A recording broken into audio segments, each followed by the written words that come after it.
Thank you. Thanks, everyone. Hope you're enjoying your pizza.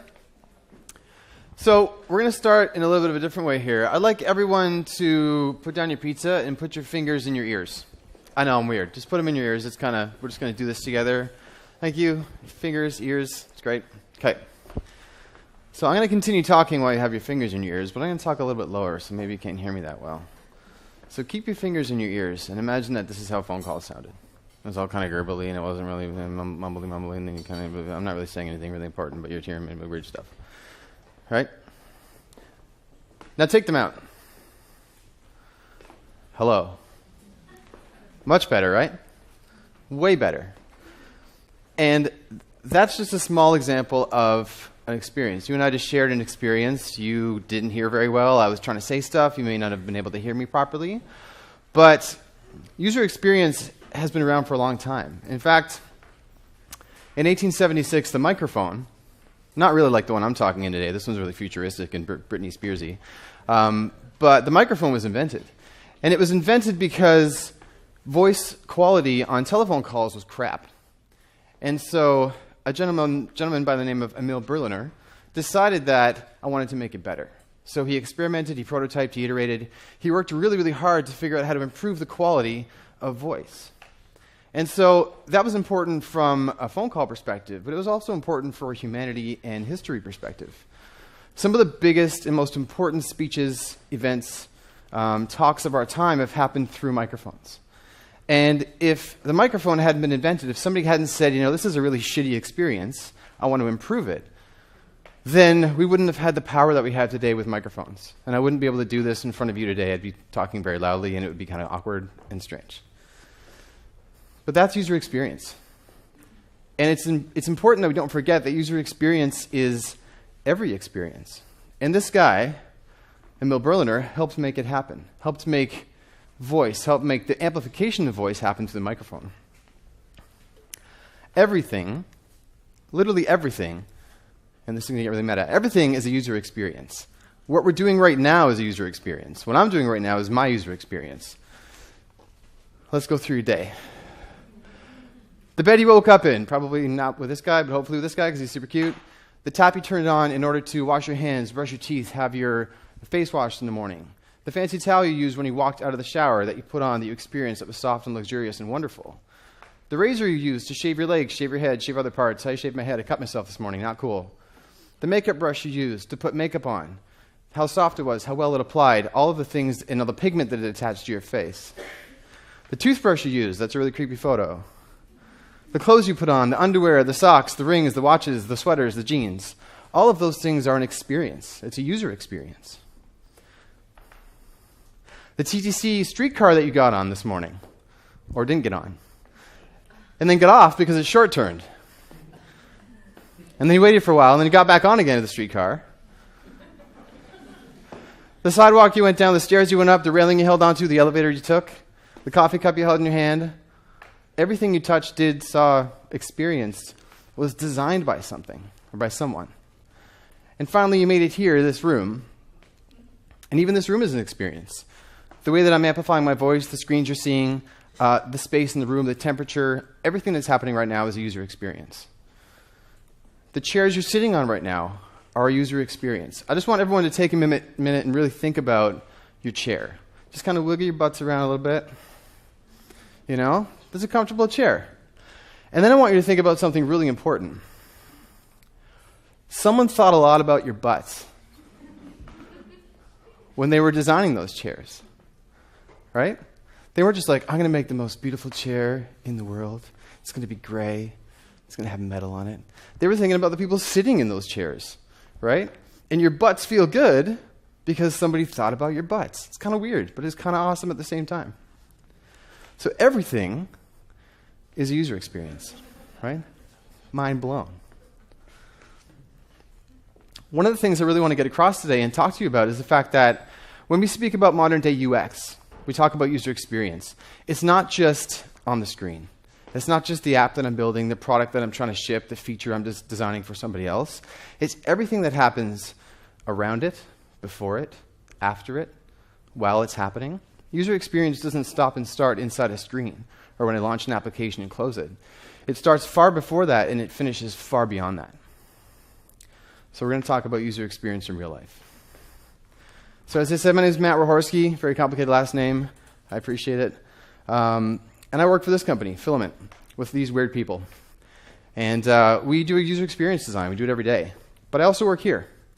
And I get to talk to lots of awesome people about user experience all the time. So I'm really thankful that I have the opportunity to talk to you all today. And I'm thankful to FITC for bringing me on board. I also did music for a little while. This is my dreamy music pose.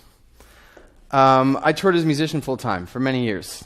And you want to talk about user experience? Try being in a van with 5 guys traveling across the country. That can be a pretty sour user experience after a while. Now, in order for us to appreciate user experience as it is right now, we have to look back. We have to look back in time and understand what real user experience is. User experience is old, like super old, like Hippocrates old. And back in the day, Hippocrates described probably one of the first documented versions of what a user experience might be. He talked about how surgeons' workplaces, their operating rooms, should be set up. And the optimal way to set up an operating room in order for the surgeon to perform their job as effectively as possible. That sound a bit familiar?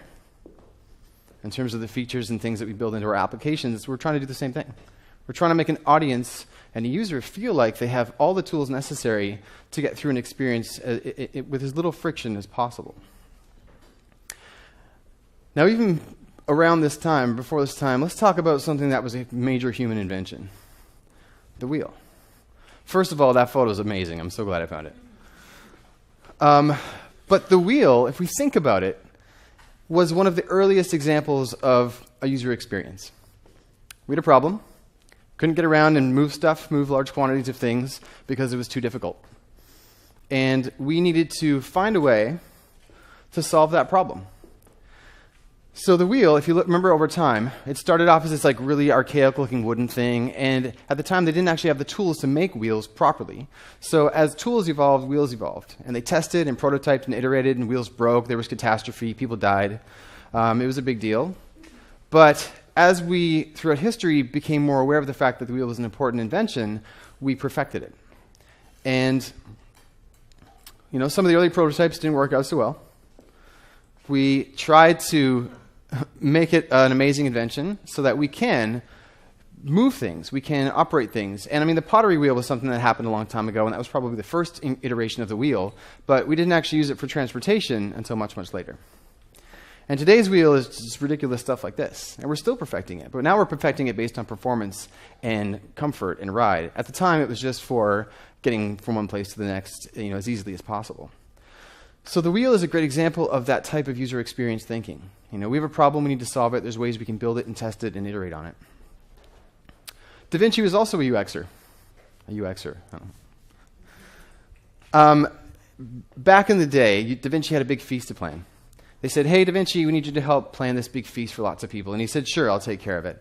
And what he ended up doing was creating one of the world's first conveyor belts to bring raw materials, food in this case, ingredients, through into the kitchen so that everybody preparing the food could do it as efficiently as possible. So in his time, it was about efficiency and about productivity, but it was also about the happiness of those people who were making the meal. He also, at this time, made one of the first sprinkler systems in case of catastrophe. Now, the entire experience, this entire feast was a catastrophe because the conveyor belt moved too fast, ingredients kept falling off, they couldn't make the food in time, and they actually set off the sprinkler system and it got all the food wet. So, huge fail, but good learning as far as user experience goes. The next one to talk about was Henry Ford, the assembly line, making things more efficient, making the tools more efficient, understanding that there was a problem and the need to increase productivity and creating a system in order to do that. Now, with Henry Ford, it was as much about capitalism and profit as it was about making people's lives happier. But there's an important lesson to learn here in that making the tools that people interact with easier, making the experience of creating those things easier, reducing the friction in a workplace, in a conversation, in an environment can have incredible impact on the productivity and the effectiveness of that system. Someone else that we should talk about is super important is Patricia Moore. And how many of you know about Patricia Moore? I'm so glad we're talking about her today. Patricia Moore is the matriarch of universal design. And back in the 60s and 70s, Patricia Moore went to extremes to understand people, to understand how they work, understand how they're treated in society. And it was about how she could move through society and accomplish everyday tasks in a way that brought out bias. So we're going to talk about her a little bit more in this talk, but she took empathy to an extreme, so much that she got beat up, she got turned down, she got turned away, she was abused, to the point where she really understood how different members of society were being treated in the similar situation. And we'll talk a bit more about her. But the era that I want to focus on the most right now for user experience in real life is the 60s. And in particular, I want to focus on this guy. We've talked a lot about Disney today in the animation discussion. That was pretty awesome. But Walt Disney was probably the world's first user experience pioneer. User experience in real life. Who here has been to Disney World? God, that's a lot of people. Disney World's called the Magic Kingdom because from Disney World, we're supposed to get an experience that rivals, or that is unrivaled anywhere else. It's magical, it's wonderful, it takes us away from our everyday and immerses us in an experience that allows us to feel delight and happiness, and that all of the problems of the world have melted away while I'm on the teacup ride, you know? Speaking of teacup ride, that was my only memory of Disney when I was a kid, and I barfed everywhere. That's an experience. So Epcot, for those of you who don't know, the acronym of Epcot stands for Experimental Prototype Community of Tomorrow. Walt Disney was a wild innovator, brilliant mind, brilliant businessman. And the whole idea behind Epcot was so that he could prototype a community where the happiness of people, the understanding of the human brain, of the human condition, was something to be analyzed and experimented and iterated on, which sounds super creepy. Like, you know, we're just going to take a bunch of people and try and make them better. But Epcot was a working prototype. It was a place for people to understand the inner workings of society and to figure it out as they went along. He also created WED, which was essentially a creative agency inside of Disney. And their whole purpose was this idea of Imagineering. Now, Imagineering was about creating experiences, creating immersive experiences so that people could be completely satisfied, could be super happy about what's happening at Magic Kingdom. So going through the It's a Small World After All exhibit in Disney, people forget about all the things that are happening outside, and they're fully immersed in this idea of happiness. Who knows who Aaron Walters is? If you don't, you should, because he's a brilliant guy. And he wrote a book called Designing for Emotion. And in that book, he talks about the hierarchy of user needs. And notice it's not the hierarchy of like really cool app screens. It's not the hierarchy of amazing features that we can build for our applications. It's the hierarchy of user needs. What do people want? How do we make them achieve the goals that they want to achieve? And it starts off as function, goes into reliability. I know that it's going to do the same thing every single time. Usability, anybody can use it. It's very easy to move through. And then it moves all the way up to delight. And we've heard a little bit about delight today, but making something delightful is really hard. And you can't do it unless you understand what people find delightful. And so with Aaron, he has a really wonderful analogy around food. He says, why would a chef just cook edible food when I can cook something delicious? So why would I do something so utilitarian when I can actually do something that is going to bring joy and delight and memory, a memorable experience to the people that are eating that food? And UX is the same way. If I don't understand what's going to make you happy, then I can't really make an experience that's going to allow you to achieve those goals that I want, but then feel really great about it when you're finished. Also, it's kind of strange that he's got Walt in his name. I'm just going to throw that out there. But let's dive back into Disney for a second. Inside of WED, which was the creative agency inside of Disney, they went on 10 very important commandments called the Mickey's 10 Commandments. And each of these commandments can be applied to modern-day user experience design. And so I want to walk through them with you to talk about how we can apply them. The first one is know your audience. This is a core basis of user experience design. Who are my people? Who am I designing for? What do they care about? What are their frustrations? How can I make it so that what I'm designing is going to allow them to do what they need to do? I have to really understand them. And so when we talk about user research, that's exactly what we're trying to do. You know, audience interviews, understanding demographic data, really understanding what kind of features our audience is going to want us to build and how to execute on those. That's about knowing your audience. Number 2 is wear your guests' shoes, empathy, right? You know how many times I've heard young designers talk about a product or a feature or a service that they've designed, and then I go on to ask them, well, tell me about your user research. It was like, well, I went around the office and I asked a bunch of people what they thought about this feature. Or, you know, I asked my family, or I just thought that that's the way I use it. You know, well, I don't like this particular thing, so everybody else must not like it. Ridiculous. Don't ever do that, please. Wear your guest's shoes. You have to immerse yourself in an experience that is very similar to what they're going to do. And then you have to ask real people real questions about real experiences in order to understand what it is they're looking to do. Organize the flow of people and ideas.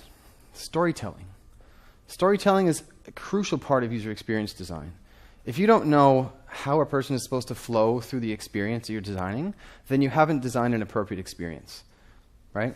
You need to understand where the finish line is, and you need to understand what it's going to take to get somebody from point A to the end.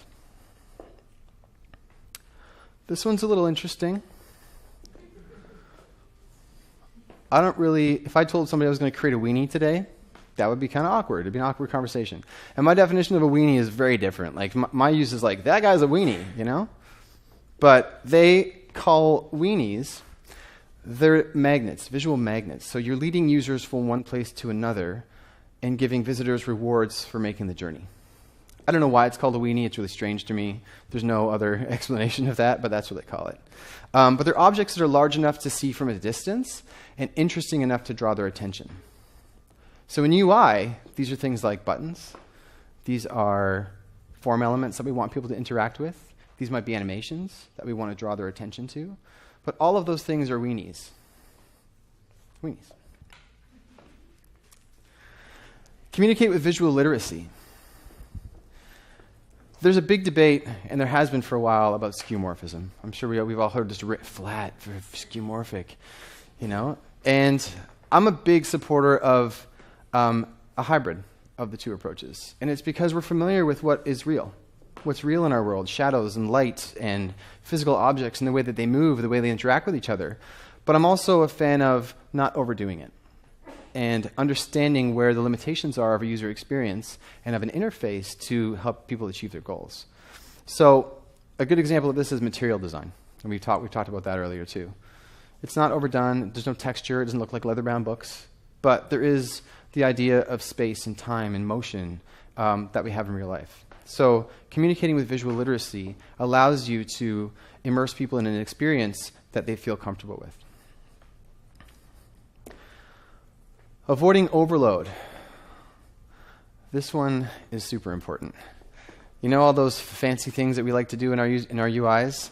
Oh, well, we're going to animate the button, and then we're going to animate the text inside the button, and then the button's going to change to be purple, and then it's going to flip around. Then a unicorn's going to come out of the button. Then it's going to make my breakfast. And then, you know, it's like, where do you stop? Gear down. Overload is something that we tend to do because we think it's cool, right? Coolness is not a principle of user experience design. As much as we like to have our design showcased on, design galleries, and we like to put things on Dribbble and, get people to go, cool, wow, awesome. Yeah, that's all the Dribbble comments, by the way. Wicked, bro. Nice one, Overloading somebody with UI isn't accomplishing a user experience goal. It's accomplishing a piece of art.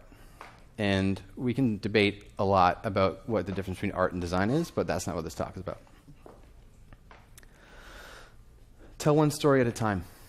If you want a user to achieve a task, then get them to achieve that one task in as simple a way as possible. Who's ever been on a blog, reading a blog post? It's like, oh yeah, I really do like that thing about the dog and the other thing.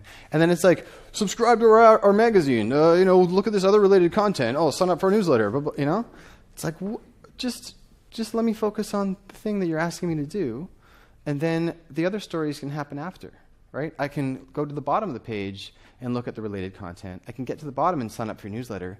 Get out of my face, right? Avoid contradiction. So in the commandments for Mickey, the Mickey's commandments, avoiding contradiction actually talks about brand.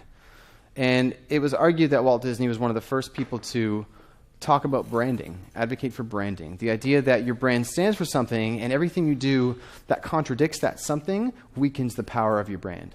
Now, you can do the same thing in user experience design. Every time you get a user to perform an action that is similar, but then you treat it differently, you're contradicting the pattern that you've expected those people to understand. So for example, if I want you to swipe something, and I create a piece of UI that will indicate that you can swipe that element. Maybe I've designed a card on screen, and I've got another card that's just off screen so you can see it and grab it. If there's something else inside the application that you can do the same thing with and I don't design it the same way, that's a contradiction. Because now I'm confusing you. You're going, well, I don't even know what to believe anymore. You know, what is real? What is life? What's that? You can ask yourself all these existential questions after that. It gets pretty awkward. Next is for every ounce of effort, provide a ton of fun. Anybody heard of gamification before? Right? The idea of gamification is this. Every time that somebody performs an action that you want them to perform, you reward them and you give them something to be delighted with. You know, if we're going to take it to its base level, it's like dog training. Now, I'm not equating people and users to dogs, but it's like the idea of, you know, very good. You did something really well. You get a treat, right? It's kind of weird to think of it that way. But. So when we reward people for positive inputs, then it becomes something they want to do more of. We're allowing them to get excited about the next action and immersing them even more fully into that experience. And the last one is the idea of keeping it up. Now, this isn't like keep it up like, yeah, you're doing a good job. Keep it up. This is the idea of maintenance, cleanliness, quality. For the Disney theme parks, this was about making sure the environment was really clean and making sure that everything was in its place. Now, I don't know about you, but when I'm working, I need to have clean things. And I think it's because when I was younger, my mom was like Martha Stewart times 1,000. She would vacuum in the morning, and she would also vacuum in the evening. I still don't understand it, but that's what we wore slippers. Slippers were a huge thing in my house. Anybody else have to wear slippers in their house? Like mandated slippers? Like even guests, you're like, sorry man, you gotta wear the slippers. And my grandma made the slippers, so they were these big like babushka type slippers. And so like bringing girlfriends over for the first time, it was just like, you gotta wear the slippers, I'm sorry. So ingrained in me is this idea that productivity can't happen until things are in order. And so the idea of making sure UI and UX is clean. There's nothing superfluous. There's nothing extra. There's nothing that doesn't serve a very real purpose for that task. That's what it means by keeping it up. User experience is human experience. Again, we get so focused on the little pieces of glass in front of us, and we're designing our applications. And we talk about features and ROIs and conversions and all of the things that are important to the digital world, but we got to take a step back, like really far back, and understand that user experience is everybody's experience. And we can use those ideas that what makes a person frustrated in real life is probably going to make them frustrated in our application or in our website or in our online course, whatever it is we're designing. So humans make about 35 conscious choices every day. 35,000. That's a lot of choices, right? You woke up, you decided what you're going to have for breakfast, what you're going to put on, how you would open the door. All of the little things you do every day, those are little choices that you consciously make. And we even make about 200 decisions about food. You know, what am I going to have for lunch? How many pieces of pizza am I going to eat? You know? This arguably is a terrible decision. I don't know what this is, some sort of like egg hot dog concoction. But that's not a decision you want to make. The interesting thing is that the only time we're aware of those decisions, unless it's like a really big decision that we have to make, is when we get unexpected results.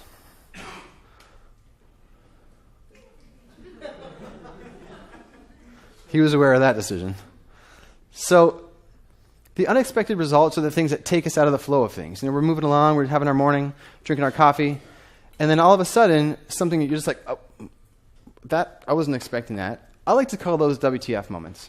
Like, what just happened? And so it's important that we as designers mitigate as many WTF moments as possible for our audience, right? So we're going through our day. These are all the great things that are happening. We're making decisions. Life's flowing well. There's no friction. Everything's going well. We're just whistling away like this cat, like Felix. But then we put in a bunch of WTF moments, and it's like, oh my God, I'm getting more and more frustrated as I continue on with my day. So that could be anything from like, oh, who here drinks Starbucks coffee? Less than I would have anticipated. So Starbucks, I'm gonna rant for a little bit. Starbucks, when they do your coffee to go, so you order it online on the mobile app and they get it ready for you, they put the lid on and they put that little green thing in the top to stop the heat from coming out of the cup. But what happens is if it's in there too long, the steam actually will come out the sides of the lid. So then what happens is as you're holding your coffee, it's like drip, drip, drip, drip. And I don't know about you, but every drip just pisses me off even more. So by the time I get to the office, I'm like, just let me put this thing down. I don't even want it anymore. So it's the idea of that frustration, little things. It's not even big things. It's little things that will bother you throughout the day. And by the end of the day, it's like, oh, that was a terrible day. My coffee spilled, and it's just a terrible day. But if we can remove some of those WTF moments, not only in life but in our designs, then moving through that design is so much easier. It feels better. It feels happy. We're taking away the friction. And so if we remember that everybody's day is filled with those WTF moments, then as we design our applications and our services, then we can identify them a little bit more effectively by realizing that in the physical world, as we go through our own days, we have those moments and we don't want them. So let me ask you this. What's the first thing you do when you wake up in the morning? Go. Who? Drink a glass of water. You're very healthy. I appreciate that. What else do we do? Like first wake up. Like open your eyes. What do you do? Check your phone. What? Hit the snooze on your phone. Right. Glass of water. I'm super impressed. Good for you. We all pick up our phones, right? Pick me up, and it's like, it's like totally subconscious. I just wake up, boom, phone. So along with this, there's actually a metric, and I don't know if it's been made up, but I've heard it for a long time now. Time to screen. What's your time to screen? Oh, my time to screen is 3 seconds, TTS for short. So I'm not into sports at all. I don't really watch sports, but like TTS, that's a stat that I can get excited about. So it's like, if someone says, what's your TTS? I could be like, 2. My TTS is 2 seconds. Really, it's like a 5, but I like shit talking. So time to screen is an important thing. Now let's talk about this thing. The phone dock. Who's got one of these? Like the Apple issued iPhone docks. Anybody? One person. How do you like it?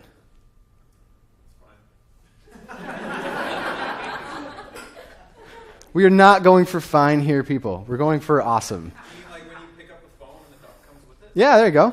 Yeah. Is that fine? It's garbage. That's what it is. That's why none of you have them, because they're garbage. Sorry, Apple, garbage. The phone dock. So what this is a TTS killer. I can't look at my phone fast enough. It's stopping me because I pull it out, and then you got to push it off, and then you pull it and push. It's awkward. And maybe you got something on your nightstand. It knocks the furniture over. People are awake. Babies are crying. It's bad, right? It's bad. That's a WTF moment. I've been there. It's not fun. But who wants to do that? Yeah. Anyways, we'll talk. So this is called the elevation dock. Who's heard of the elevation dock? You have. You don't have one. I'm sad. Okay. The elevation dock is this like really heavy, really monstrous dock for your iPhone. And the primary function is that it allows you to pick your iPhone up with one hand.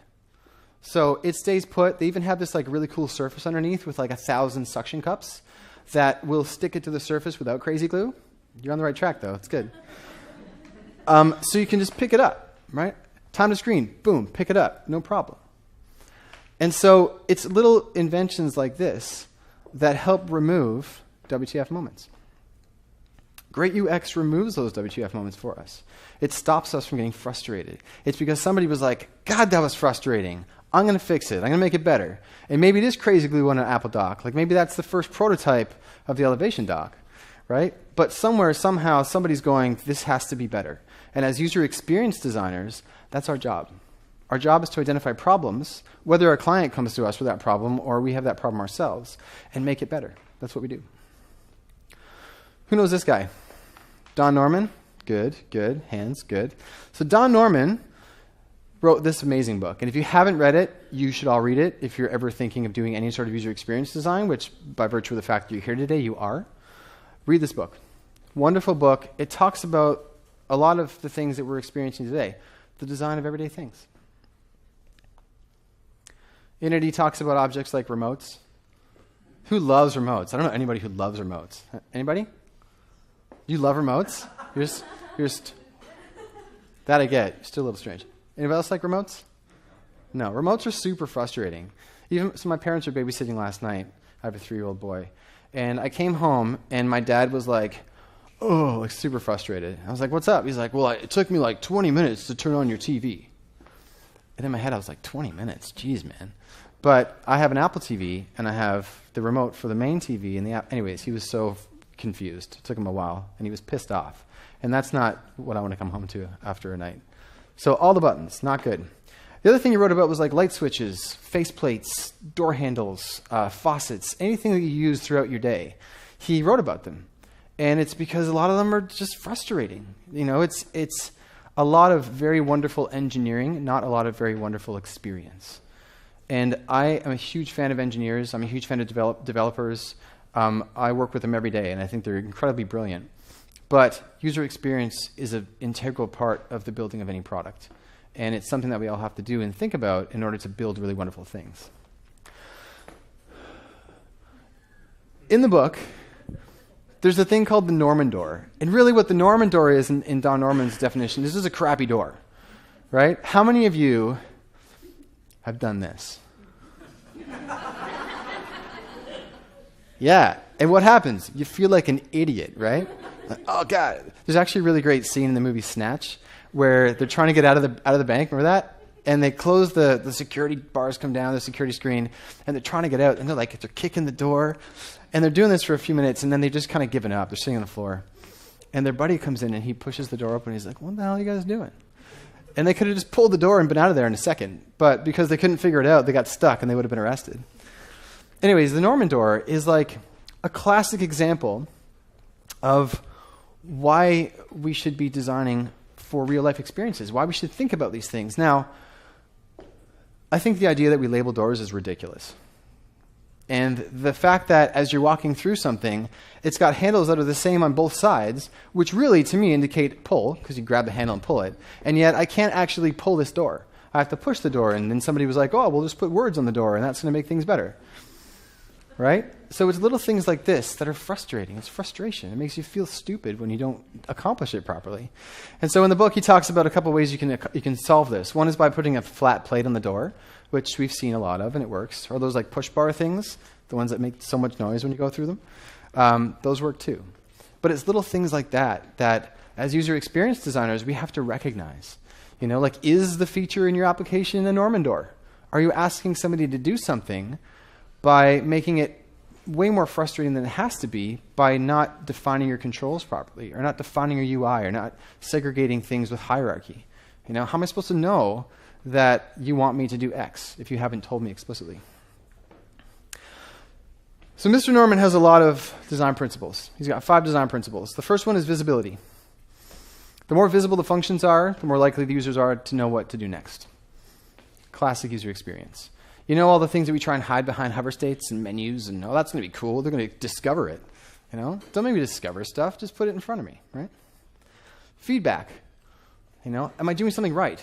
And feedback could be a piece of animation. So in the last talk, when Kit was talking about the shake, you know, I did something wrong. There's a little bit of feedback there saying, you did that wrong. That's great feedback. You guys hear feedback every single day. Every time you fill up that glass of water, what do you hear? Bloop, bloop, bloop, bloop, bloop, bloop, bloop, right? That's telling you it's almost full. And it's saying, you know, stop filling up the water glass. Imagine you didn't hear anything or didn't get any sort of feedback, or maybe you were doing a closed container, and you know when you're filling up one of those water bottles, like a swell bottle, you're always like, and then it spills. Oh, God, you know. So that is feedback, real-world feedback. And you need to build it into your user experience. Constraints, restricting the interactions that can happen. Don't just assume that I'm going to know exactly what to do. Lead me down a path. You know, I have a goal, you have a goal, we all have goals. So make it so that that goal is easily achievable. Affordance. We've heard about affordance a couple of times today, and it's a super important concept in user experience design.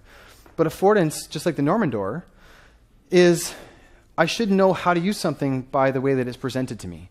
So if it's got a handle, I expect that I can pull it or that I can lift it up. And if that's not the way it can be used, don't give me a freaking handle, right? Affordance. Inside your designs, make sure that you give me the proper cues so that I can know what I'm supposed to do. Consistency. Again, if there's a button that I have to press to submit a form, don't make me click a link the next time. That's annoying, right? If there's a particular action that I expect when I do something wrong, make sure that that action happens every time. And lastly, not one of Norman's design principles, but one of my personal super important principles is empathy. And we talked about this a little bit before with Patricia Moore. And empathy is the understanding and the relation, or the relatability to how other people see things, do things, experience things. Patricia Moore actually dressed up. So she was, she was working in an agency and she wanted to understand how people experienced various situations. She dressed up in 9 different outfits, 9 different costumes, 9 different personas, and went through the streets experiencing everything from like trying to buy a newspaper to trying to buy groceries. And in order to do that, the reason she did that was to get empathy for the other people that were using the services and products that she was designing. And through this time, she got beat up by a gang. She almost got run over by a car. She was spoken to so rudely that she was in tears most of the time. And the reason she primarily did this was to understand the plight of the elderly. How do we design for people who are a little bit older than we are and may not have the same mobility, functionality that we have? How do I empathize with them? Now, I'm not saying you need to dress up in costumes and like go hang out and pretend to be an elderly person, but you do have to get into the person's shoes that you want to design for. Ask them questions. Be there when they're using products. Find out how they're doing things. Find out what their routines are like. We talk a lot about design. Design is this beautiful thing where everything magically comes together and we can make beautiful products. But we have to really appreciate everything that comes before it, and also everything that comes after it. At Filament, we do a lot of user research, a lot of audience research, and it's just as important to me what your morning routine is as it is to me whether or not you're going to use my feature. Because let's say you wake up, you're single, you wake up, you have your coffee, you read the paper, you either drive into work or walk to work or bike to work, and everything's great. You come home, you can go out for dinner. If you have kids, that is not your reality. Your reality is like, oh my God, it's 5:30, my kids are up, this is stressful. I get up, I make sure that my kids are dressed. I get to the house, it's a scramble. Everything's a scramble. Everything's stressful. And then I get to work. Work's pretty cool. I get to do my thing. After work, 5 o'clock, gotta leave the office. Gotta go home and pick up my kid from daycare. And then I have to make dinner, put him to bed at a decent hour. There's bed battles all the time. There's bath battles. And then he goes to bed. And I love him to death, but that's just the reality of my life. Now, the only time that I get to do research or like have me time is after about 9 o'clock at night. Otherwise, I'm at work or I'm in Dadland. And Dadland is a great land, but it's still a land that has its nuances. So understanding what people are doing every day, understanding what their mental models are when they come to your product is going to help you design better products. Am I stressed? Do I have 20 minutes to research something? Sure I do. So make sure that I can get the thing that I need as quickly as possible. User experience design is a lot of different types of design rolled into one. It's cognitive science, it's ergonomics, it's product design. It's anything that people will come into contact with where they need to use something, or they have to experience something, or feel something, or do something. That's user experience design. It's not just screens, it's not just apps, it's not just features, it's not just websites. User experience is the human experience. It's everybody's experience. And what we just did here today, this was a user experience. Could we have made it better? Taking these pillars out probably would have made it better. But it also would have collapsed the entire building. So that's not a good idea. But we need to be aware of these things and feel like or understand how real-life experiences transform into digital experiences. And here's an example. Empty states. You ever been the first person at a party? You know? It's kind of like, I was going to have some chips, you know? First person at a party is like, I kind of think I know what I'm supposed to do here, but I don't really know what I'm supposed to do here. Or you ever been in an empty room? Like nothing? Probably not, because that's weird. Nobody has empty rooms. But the idea is that I don't know what to do. I have no idea what to do. I haven't experienced this environment enough to know what to do. And so if you remember that feeling of like, oh, this is really awkward. You know, there's music going at the party. There's a bowl of chips over there. I think I could dance maybe. I don't know what to do. Think about how people come into your application, right? When I first arrived there, what am I supposed to do? If you don't tell me or give me some indication of the things that I can do, I'm going to leave because it's uncomfortable. I don't feel like I belong. And you want people to always feel like they belong and always feel like they can do something wonderful. So think about that, real world experiences.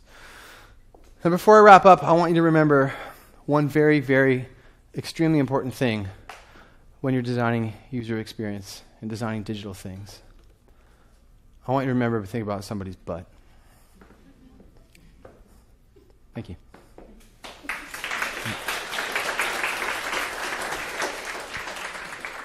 So I think we have a couple minutes for questions. Is that right? Who's got a question they would like answered? So you mentioned, so you touched a while ago on user experience as a human experience. Mm-hmm. So I think that's a very valuable perspective.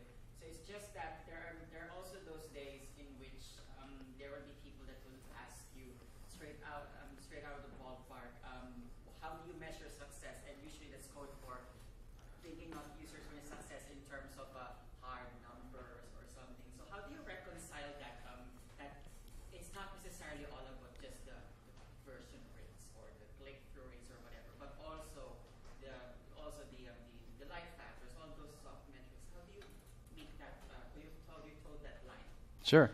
So the question was, other than like hard numbers, hard metrics, when somebody's asking you to measure success, how do you measure the soft stuff? How do you measure happiness is basically the question. That's a big question. When it comes to UX design, when we talk about success with our clients always have some sort of metric. You're right. We want more conversions. We want more people to sign up for our newsletters. We want more people to buy our stuff. We want more people to donate money to our cause. Those are things we can't forget about. That's why we're hired in the first place, right? So it's important for us to achieve those, but it's important that people understand and that your clients understand that somebody's happiness is directly tied to their willingness to interact with your brand. So while you can't necessarily measure happiness, there's a much higher likelihood that someone's going to convert when you've removed everything that would make them unhappy. And the only way to figure that out is by testing it. So you design solutions, you design prototypes, you test the shit out of them, and then you put your best foot forward based on the knowledge you have. And once you do that, then you test some more. Once it's live, you get a lot more quantifiable data and really understand where the pitfalls are. And that's where things like Google Analytics and all those kind of metrics come in, because you can measure where people are potentially getting frustrated. That's where they're leaving, right? Why are they leaving? Well, let's find out. Let's go talk to some users, get them to use the application or the website, and find out what's happening. So you can't really go in and say, we're going to increase people's happiness by 20%. Sweet, right? You focus on the metric, but there's a lot of indicators that can help you understand when people are getting frustrated. Anybody else? No? Cool. Thanks very much.